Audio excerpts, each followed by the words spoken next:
I'm Drimay, and I live at a center in Santa Cruz County, California, called Land of Medicine Buddha. And what's been on my mind lately is dependent arising, so I'm going to talk about that. There are three sort of major ways of being dependent that are talked about. Many people are most familiar with the dependent arising that comes in the 12 links, which some of you call dependent origination. So the dependent arising, which is cause and effect in general, and then cause and effect dependent on karma. And then there's another way of being dependent that you could call dependent related, which includes things depending on context and relationship. And then the third way is things depending on concepts, or we often hear things depending on being labeled, being merely labeled or designated. So the first and the third one get a lot of airtime. I hear them being discussed, but the middle one seems to get left out, maybe like the middle child. And it's been very interesting to me to think about how things exist depending on context, and how I exist depending on context. So, for example, one of the sort of classical examples is how the mother exists as a mother in dependence on having a child. So it's not that the child produced the mother, but her status as a mother depends on having a child. So in the case of my mother, whose name is Charlene, she's a mother in relation to me, and she's a wife in relation to her husband, my dad.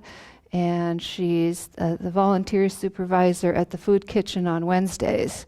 So there's this person who's called Charlene, and it's not just that she has those labels, but she has those roles, and she has certain behaviors and ways of manifesting as a person, depending on those different contexts. I always find it interesting to visit my parents and notice how I am a different person in that context. Suddenly I'm back home and I am my parents' child once again. So that's, I'll get back around to that, but I think that's interesting how we as a person manifest in different ways depending on the context. So teachers in my tradition love to talk about tables. We're often talking about tables when it comes to looking at things being dependent arisings.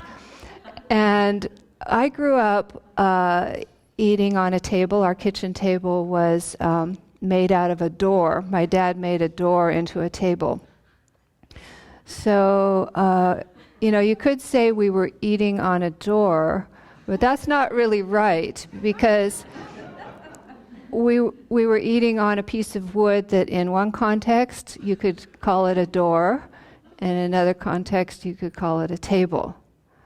So now you can see how some of these other topics related to dependent arising try to sneak in the back door, such as merely labeled and empty from its own side. So I'm going to try to keep those cats out on the back porch and for now, but you can see how they're very related. So this meditation on context can end up being a meditation on merely labeled or empty. So all those kinds of relationships, like near and far, stranger, old familiar face, me and you, those are, something depending on context. So then parts of me, that's the other topic that comes up in this area of dependent relatedness, which is depending on context. So I have some long-term parts, such as my heart and my kidneys, but now we know those are replaceable. Like I could have a heart transplant or a kidney transplant, and then that wouldn't be my kidney anymore, and another kidney might be my kidney. So it depends on the context, whether it's mine. And then I have some short-term parts like oxygen. And I don't usually think this is my oxygen because I have plenty of it and it keeps coming and going. But if I were trapped inside a locked box, then I would start thinking about my oxygen. How much do I have? Are you breathing my oxygen? But the oxygen itself, it exists as a part of me when it's going through my bloodstream. And then it's part of a person. But when it's just out there in the air, it's not part of a person. So what it is in relation to me as a person is dependent on context. Those are just, examples that I've been thinking. I don't know if they're traditional examples. And then this week we've been coming together in a gathering, and so some of our roles have arisen in that context. Some of you are here as helpers. Some of us are here as people who are being helped. And then when we go home, those roles might shift again, and we become the helpers and someone else is being helped, or the host and the guest, the junior and the senior, the teacher and the student, and so forth. So in addition to what we're called, I think it's so interesting to notice how different personality traits arise depending on that on the context. So that while we're here in this group, maybe different ways of manifesting to the world are appearing that don't normally show up when we're at home.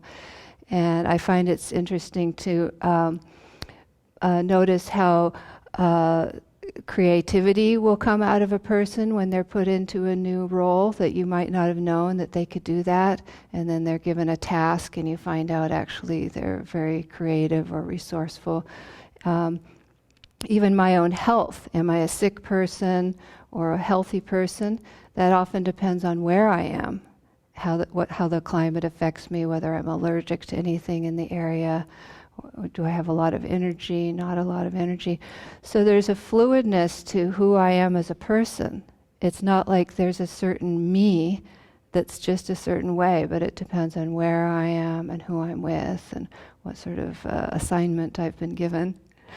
So I wrote something down that I probably should have memorized. It's just a couple of verses from the three principal paths, or the three principal aspects of the path, by Lama Tsongkhapa, the founder of the Gelug lineage.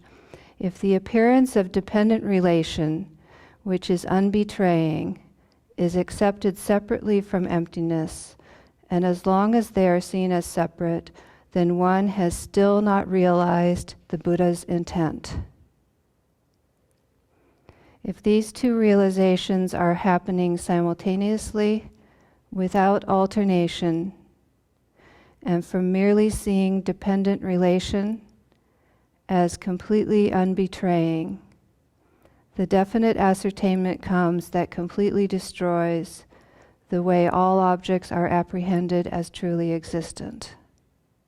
At that time, the analysis of the ultimate view is complete.